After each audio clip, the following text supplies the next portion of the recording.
There are animated films that simply want to entertain, and then there are others that quietly reach into the most fragile part of a human being. Stories that remind us that loneliness is universal, that belonging is learned, and that sometimes the deepest emotions emerge from the least expected places. Sometimes even from a machine lost in the wilderness. Welcome to Flicks and Breakdowns, the place where cinema becomes emotion, memory, and reflection. Today we are talking about a film that transformed animation into something deeply intimate.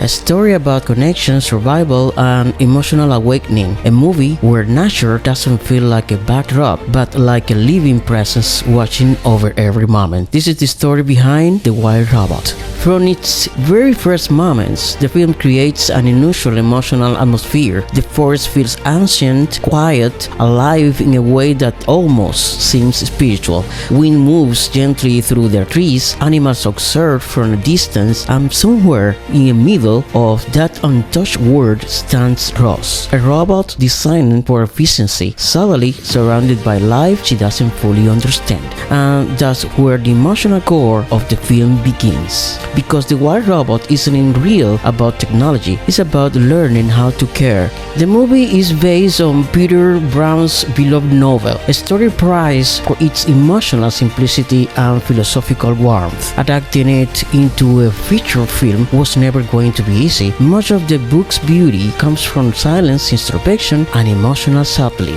Director Chris Sander understood that perfectly. Throughout his career, from Lilo and Stitch and How to Train Your Dragon, Sanders has always gravitated toward outsiders searching for connection, characters trying to understand where they belong in worlds that initially reject them. Rose becomes another version of that emotional journey. Visually, the film's stunning is precisely because it avoids looking overly artificial. DreamWorks leaned into a painterly animation style inspired by hand-painted illustrations and natural textures rather than pure photorealism. Many scenes feel like moving artwork. Sunlight bleeds softly through the trees, fog wraps around landscapes like watercolor, and every environment feels emotionally alive. Nature becomes more than scenery, it becomes emotional language. One of the biggest production challenges involve balancing animal behavior with emotional storytelling. Many characters communicate through movement and instinct rather than traditional dialogue. Animators had to create emotional clarity through tiny physical details, a pause, a head tilt,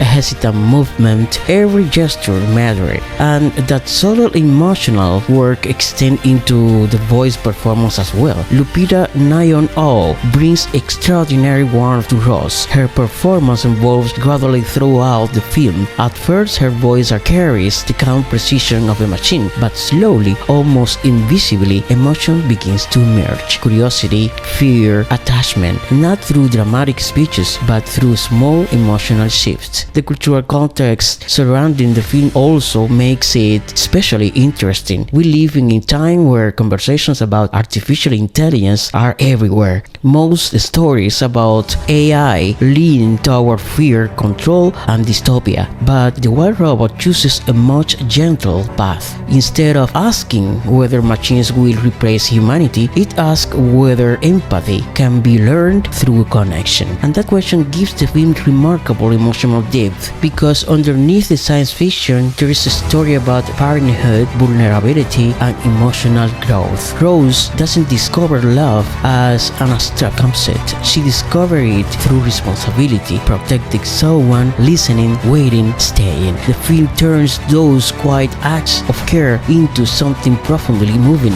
and audiences respond strongly to that emotional sincerity. Critics praise the film for treating both children and adults with emotional intelligence. Many viewers describe it as one of the DreamWorks' most mature and visually poetic projects in years. Because The Wild Robot never talks down to its audience, it understands that tenderness can be just as powerful as spectacle. And as the story unfolds, one idea slowly becomes impossible to ignore. Belonging isn't always about where we come from. Sometimes it's about who we choose to care for once we arrive. The Wild Robot uses animation to explore something deeply human, the fragile, beautiful process of learning how to connect with others. A quiet and emotional rich film that transforms a wilderness into a meditation on empathy, identity, and love. And maybe that's where its greatest strength truly lives, not in asking whether a robot can become human, but in reminding us that compassion itself is what makes any life feel meaningful. Thank you for joining me once again. This is Flicks and Breakdowns, where everything becomes a conversation between images and emotions, a place where cinema reminds us that even the most lost souls can still find belonging through care, patience, and connection. Because in the end, being alive has never been only about how we were made. Sometimes it's about who we choose to stay besides when the world feels cold, vast, and unfamiliar.